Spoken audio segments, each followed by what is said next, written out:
নমস্কার সকলকে। আজকে আমরা পরবর্তী ভিডিও নিয়ে চলে এসেছি। আগে আমরা আলোচনা করেছিলাম যে 1968 এর একটা পলিসি নিয়ে আলোচনা করেছিলাম। আহ, জানি আমরা সবাই যে 1968 এর পলিসি কি হয়েছিল, কিভাবে কোন কোন জিনিসগুলোর উপর গুরুত্ব দেওয়া হয়েছিল, যেগুলো আহ, বিশেষ করে হচ্ছে 1964-এর ওপর বেস করে হচ্ছে যে কথাগুলো বলা হয়েছিল, সেগুলোকে নিয়ে আমরা উম, এটা ক্লাস নম্বর 5, ইউনিট 5-এর বিষয় নিয়ে আমরা আলোচনা করছি। তো কথা হচ্ছে কি, যারা এখনো পর্যন্ত সাবস্ক্রাইব করেননি অবশ্যই কি সাবস্ক্রাইব করুন, এবং তার সঙ্গে যে ভিডিওগুলো আগে যেগুলো প্রত্যেকটা টপিকের ওপর যে ভিডিওগুলো ছেড়েছি, খুব ছোট ছোট ভিডিও, কনসেপচুয়াল ভিডিও, অবশ্যই আপনার এখনো সময় আছে, গিয়ে দেখতে পারবেন। কারণ কনসেপ্টটা আগে ঠিক হওয়া দরকার। কারণ আমার টার্গেট আছে এই মাসের মধ্যে শেষ করে শুধু এমসিকিউ দাও, এমসিকিউ পুরো 14 ডেজ এমসিকিউ করা, 13 ডেজ এমসিকিউ করা, ঠিক আছে। যদি 14 তারিখ পরীক্ষা হয় তাহলে হচ্ছে 13 ডেজ ফুললি এমসিকিউ, সকাল বিকেল শুধু এমসিকিউই করা হবে, তো আমি পাঠাবো। যাই হোক, তো আমরা আজকে যে বিষয়টি নিয়ে আলোচনা করব সেটা হচ্ছে ভারতীয় শিক্ষার জগতে একটা উজ্জ্বলতম পলিসি যদি আমরা বলি, যেটাকে নিয়ে এখনো আমরা নাড়চাড় করি, যেটাকে নিয়ে আমরা এখনো পর্যন্ত কথা বলি, তো সেই পলিসি হচ্ছে ন্যাশনাল পলিসি অন এডুকেশন 1986 এর পলিসি। বোঝা গেল? তো এই যে পলিসি কেন প্রয়োজন হয়েছিল, কারণ আমরা জানি আগে যে পলিসিটা হয়েছিল সেই পলিসির অনেকাংশে খামতি থেকে গিয়েছিল, বা অনেকাংশে সফল হয়েছিল, বা অনেক ক্ষেত্রে সফল হতে পারেনি। তার বিভিন্ন কারণ ছিল, ইকোনমিক্যাল দিক দিয়ে, পলিটিক্যাল দিক দিয়ে বিভিন্ন ধরনের কারণ ছিল। বাট স্বাধীনতার এত বছর অতিক্রান্ত হয়ে যাওয়ার পর 1968-এর পলিসি থেকে শুরু করে যখন হয়েছিল, তার বিভিন্ন প্রবলেম থাকার জন্য 1979 খ্রিস্টাব্দে একটা সংশোধিত আকারে প্রকাশিত হয়েছিল, মানে সেই 1968-টা। কিন্তু কিন্তু সেই সময় ভারতে দ্রুত হচ্ছে প্রশাসনিক কাঠামো থেকে শুরু করে, পট পরিবর্তন থেকে শুরু করে 1979-এ গিয়ে শিক্ষানীতি বিশেষ কার্যকরী রূপ পায়নি। কিন্তু তারপরে কিছু সময় ধরে হচ্ছে অতিবাহিত হওয়ার পর দেশের হচ্ছে আর্থসামাজিক অবস্থার পরিবর্তন ঘটে, রাজনৈতিক পরিবর্তন ঘটে, কিছু কিছু ক্ষেত্রে হচ্ছে তার পরিপ্রেক্ষিতে জাতীয় শিক্ষানীতিকে আবার পুনর্গঠন বা আবার সংস্কার করার প্রয়োজন হয়ে ওঠে, অবশ্যম্ভাবী হয়ে ওঠে। তাই ভারতে যে তদানীতন প্রধানমন্ত্রী রাজীব গান্ধী দেশের হচ্ছে শিক্ষা ব্যবস্থার বিভিন্ন দিকের কথা আলোচনা করার জন্য 1985-এ আগস্ট মাসে রাজ্যের শিক্ষামন্ত্রীদের নিয়ে একটা সম্মেলন আহ্বান করলেন। তো সেই সম্মেলনে তিনি বলেছিলেন যে শিক্ষার উপাদান সমাজের উৎপাদিকা শক্তির কাছে, ভালো করে বুঝবেন কথাটা, বলেছিলেন কি, যে শিক্ষার উপাদান সমাজের উৎপাদিকা শক্তির কাছে সম্পর্ক স্থাপন করে। তাহলে কি বললাম? শিক্ষার উপাদান সমাজের উৎপাদিকা শক্তির কাছে কিন্তু সম্পর্ক স্থাপন করে। তার জন্য শিল্প, কৃষ্টি, যোগাযোগ, অর্থনীতি, অন্যান্য উৎপাদনশীল শাখার সাথে কিন্তু বৃত্তি শিক্ষাকে একই সারিতে নিয়ে আসার একটা প্রস্তাব দেন, সমস্ত কিছুকে একই সারিতে নিয়ে আসার প্রস্তাব দেন। তার জন্য আমরা দেখলাম যে challenge of education A policy perspective নামে একটা টাইটেলে প্রকাশিত হলো। এই উদ্দেশ্যে কিন্তু একটা আলোচনাপত্র প্রকাশ হলো। তাহলে কি ছিল? Challenge of education A policy perspective নামে একটা আলোচনাপত্র প্রকাশ হলো। এই প্রতিবেদনে কিন্তু পরিপ্রেক্ষিতে ভারত সরকার 1986-এর যে 1986-এ এপ্রিল মাসে কিন্তু জাতীয় শিক্ষানীতি রচনা করলেন। 86-এর মে উভয় সভায় কিন্তু এটা অনুমোদন লাভ করলো। কতই মে? 3 মে উভয় সভায় অনুমোদন লাভ করলো। তো এই শিক্ষানীতি দুটি অংশে বিভক্ত ছিল, একটা ও 157টি স্তবক ছিল। দুটি অংশ ছিল, 157টি স্তবক ছিল, 12টি চ্যাপ্টার ছিল। বোঝা গেল? তো সেইগুলো নিয়ে আমরা আলোচনা করবো, প্রত্যেকটা চ্যাপ্টার নিয়ে আলোচনা করবো, খুব স্পেসিফিক ভাবে আলোচনা করবো। তাহলে যদি আমরা খুব বিষয় দেখি, প্রথমে কিন্তু ইন্ট্রোডাকশন ছিল, যে ইন্ট্রোডাকশনে বলা ছিল পপুলেশন কন্ট্রোল করতে হবে। অর্থাৎ এই শিক্ষানীতির নির্ধারণের ক্ষেত্রে 1968-র যে শিক্ষানীতির মূল্যায়ন করা হয়েছিল এবং সেই মূল্যায়নের পরিপ্রেক্ষিতে বলা হয়েছিল আগামী দশকগুলিতে জনসংখ্যার হারটা বাড়ছে, তাই জনসংখ্যার হারটাকে নিয়ন্ত্রণ করার জন্য, জনসংখ্যা বৃদ্ধিটাকে নিয়ন্ত্রণ করার জন্য ব্যক্তির উন্নয়ন ঘটাতে হবে। ব্যক্তির উন্নয়ন একান্তই আবশ্যক এবং ভারতের রাজনৈতিক ও সামাজিক জীবনের সংকটময় যে পর্যায়ে চলছে তার উন্নয়ন ঘটানো এবং গ্রাম এবং শহরের মধ্যে যে ব্যবধান সেটাকে কমে নিয়ে আসা, মানে remove the barrier of village and town যে এরিয়া সেটাকে কমে নিয়ে আসা। ইকোনমিক্যাল এবং ভোকেশনাল ডেভেলপমেন্ট, অর্থনৈতিক ও কারিগরি বিদ্যার বিকাশ সাধন করা। The essence and role of education, education for all, যে পার্টিকুলার কোনো নির্দিষ্ট লোকের জন্য নয়। এই শিক্ষা ব্যক্তির বহু সমস্যার সমাধানে সাহায্য করবে, তাই শিক্ষার মাধ্যমে যাতে সংহতি, সমাজতন্ত্র এবং ধর্মনিরপেক্ষ গণতান্ত্রিক মনোভাব গড়ে তোলা যায়, তার জন্য শিক্ষার উপাদান বা শিক্ষাটা হবে সকলের জন্য, শিক্ষা হবে সকলের উন্নয়নের কথা মাথায় রেখে। শিক্ষাকে মূল ভিত্তি হিসেবে গবেষণা ও উন্নয়ন প্রক্রিয়া সংগঠিত করে মানব সম্পদের বিকাশ সাধন করতে হবে, মানব হিউম্যান রিসোর্স ডেভেলপ করতে হবে। শিক্ষা হবে এক বিশেষ বিনিয়োগ, শিক্ষা দেশের বর্তমান ও ভবিষ্যৎকে মাথায় রেখে শিক্ষা হবে, শিক্ষা দেশের বর্তমান ও ভবিষ্যৎকে মাথায় রেখে শিক্ষাটা তৈরি হবে। তাহলে education is the investment which the gate to present and future prospect. Education হচ্ছে এমন এক ধরনের ইনভেস্টমেন্ট যেটা বর্তমান ও ভবিষ্যৎ প্রজন্মকে এগিয়ে নিয়ে যেতে সাহায্য করে। ন্যাশনাল সিস্টেম টু এডুকেশন, অর্থাৎ 10+2+3 এডুকেশনকে প্রমোট করার কথা বলা হয়। জাতীয় শিক্ষা ব্যবস্থা জাতি ধর্ম বর্ণ নির্বিশেষে হবে। যে ন্যাশনাল এডুকেশন সিস্টেমের কথা আমরা বলছি সেটা জাতি ধর্ম বর্ণ নির্বিশেষে হবে। সেই স্তরের শিক্ষা 10+2+3 হবে, সেই স্তরের শিক্ষা লাইফ লং এডুকেশন হবে এবং must emphasize on the higher education system and technical education, অর্থাৎ শিক্ষা হবে জীবনব্যাপী শিক্ষা। শিক্ষার মূল ভিত্তি হবে সার্বজনীন সাক্ষরতা, টেকনিক্যাল এবং সায়েন্টিফিক ডেভেলপমেন্ট মাস্ট বি, এটা করতে হবে। এডুকেশন অ্যান্ড ইন্টারন্যাশনাল আন্ডারস্ট্যান্ডিং এর উপর গুরুত্ব দিতে হবে। জাতীয় সংস্থাগুলো যৌথভাবে কিন্তু মানে জাতির শিক্ষার দায়িত্ব পালন করবে এবং বিজ্ঞান ও প্রযুক্তির উপর কিন্তু গুরুত্ব দিয়ে এই শিক্ষা ব্যবস্থা রচিত হবে। গবেষণার মান উন্নয়ন করতে গেলে কিন্তু বিজ্ঞান আর প্রযুক্তি, টেকনিক্যাল এবং সায়েন্টিফিক ডেভেলপমেন্ট বা এগুলো মানে উন্নত করতে হবে। Education for the international understanding, অর্থাৎ শিক্ষানীতি এমন হবে যা প্রত্যেকের মধ্যে একটা আন্তর্জাতিক মনোভাব তৈরি করতে পারে।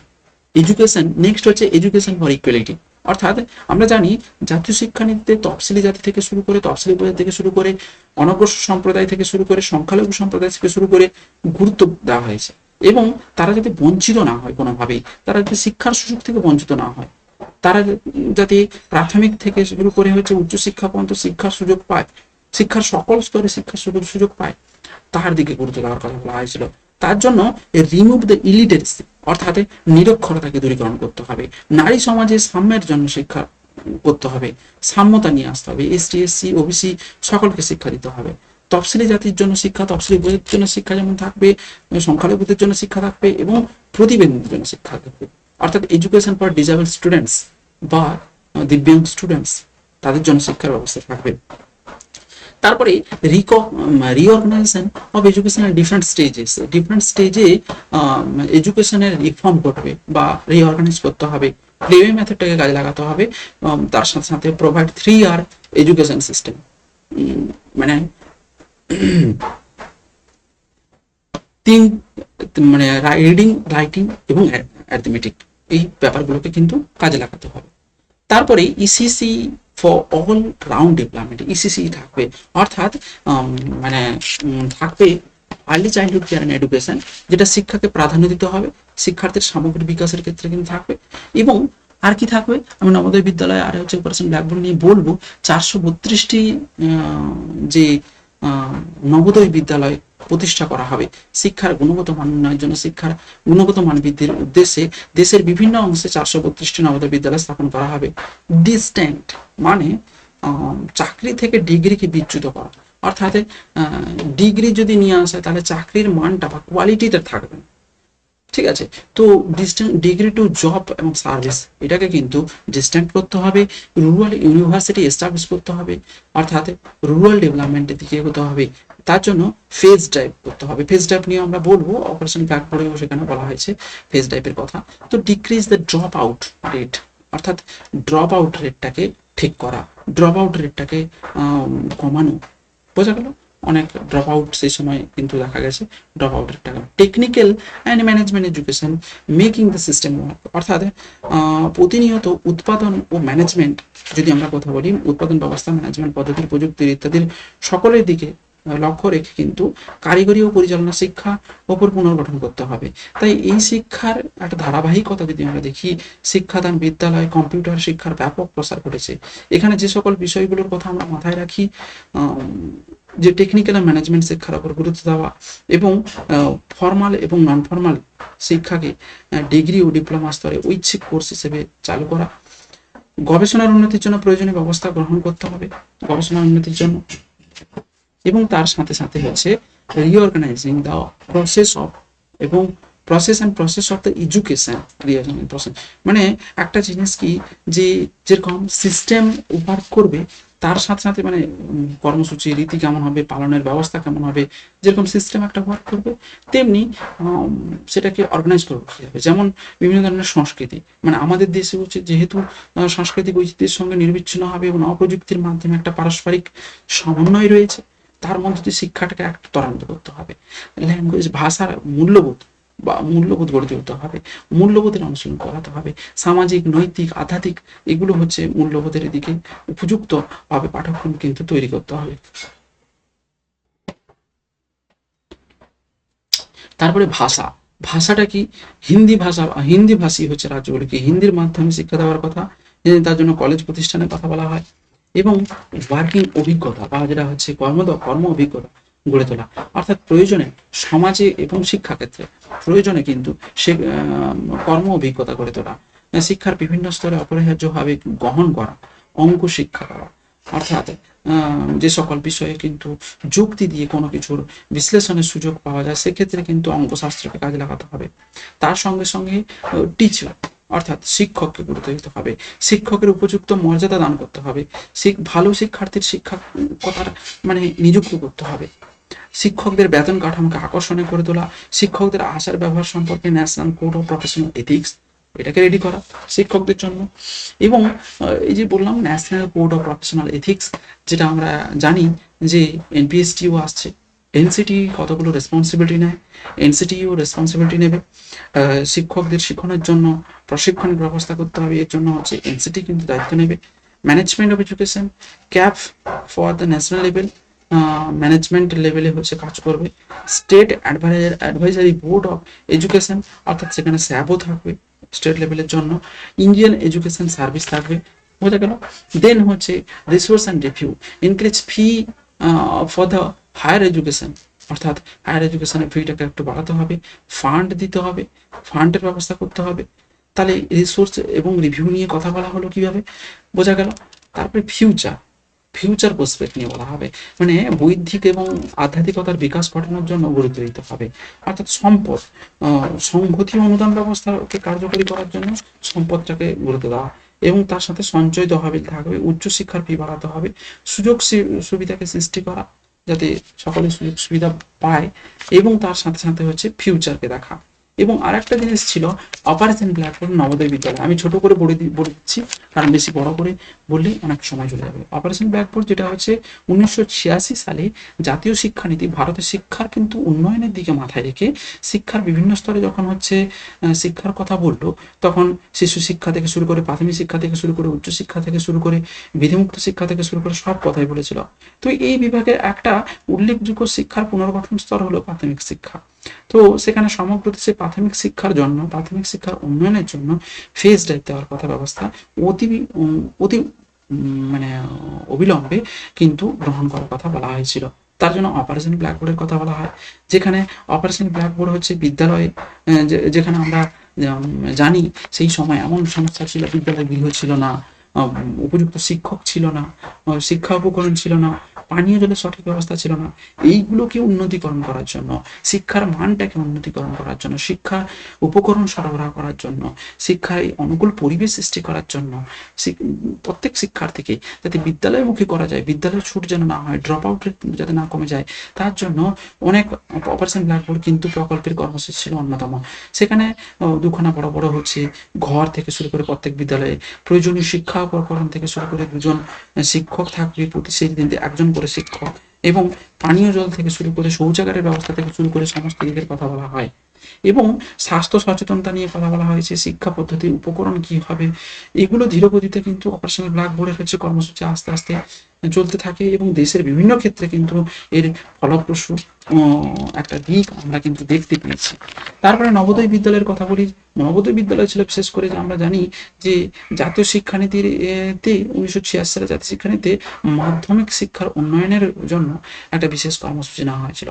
সেই শিক্ষা যেখানে মডেল স্কুল স্থাপনের কথা বলা হয়েছিল, সেই শিক্ষানীতি যেখানে হচ্ছে পরিকাঠামো মানে পরিকাঠামোকে একটা অন্যতম দিক, অর্থাৎ জেলায় জেলায় হচ্ছে মডেল স্কুল স্থাপন কথা প্রস্তাব দেওয়া হয়েছিল।